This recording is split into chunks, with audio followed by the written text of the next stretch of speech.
2018 жылы Кыргызстанда 3-дүниелик көчмөндөр оюндары болуп өттү. Мына ошол ири мааракебиз үчүн.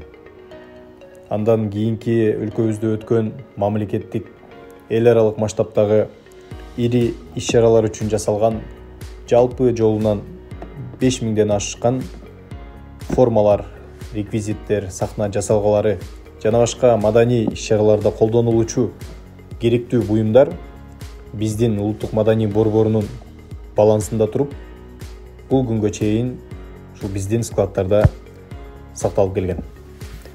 Мына жакынкы күндө эле министрибиз Алтынбек Аскарович менен кеңешип, бизде жөн эле сакталып турган бул буюмдарды реалдуу түрдө керек болгон өлкөбүздүн маданий мекемелерине таркатып берүү боюнча кеңешип, бирдиктүү ушундай чечим кабыл алдык.